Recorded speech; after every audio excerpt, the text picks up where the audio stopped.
Hello, I'm Jim. Welcome to my channel. Today we're going to be reviewing Temperament by Stuart Isacoff. Isacoff, I think. I'm not sure.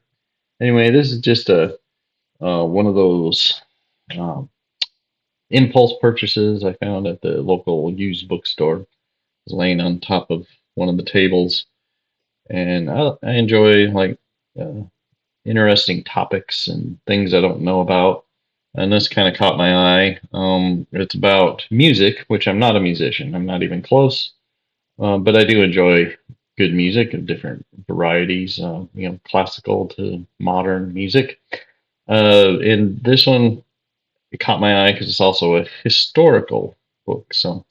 The subtitle is "How Music Became a Battleground for Great Minds of Western Civilization." So the it's like a little history of musical scale and how we got to the the scales that we use today, which is kind of uh, you don't even think about it usually. But back in the day, every mathematician from Pythagoras to Galileo, they all had a musical theory. Yeah, almost everyone, and they were trying to find the perfect scale.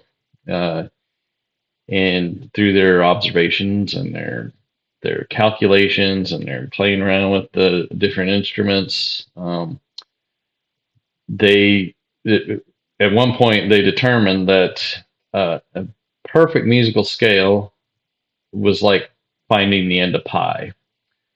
You continue on and in a circular fashion, and but more like a circular cyclical fashion, and you'd be off by a quarter note or whatever they use for the chords.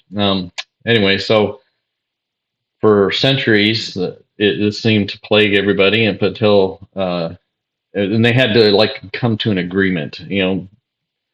One the Roman Catholic Church would have a certain scale that they use or a certain thing.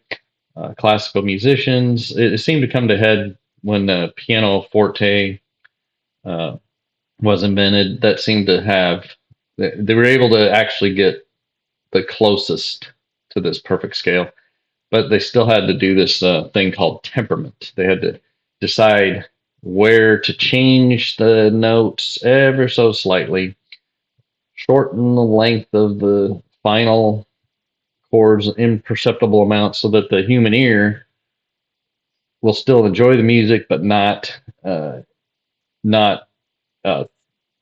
affect the scale that much. It's kind of an interesting read, a topic I knew nothing about, but I did find it very enjoyable. I read it really quickly too. It's easy to read. You don't have to be a scientist. You don't have to be a musician. You don't have to be anything other than just somebody who likes to read. But if you ever see this laying around your used bookstore, go ahead and pick it up. I recommend it.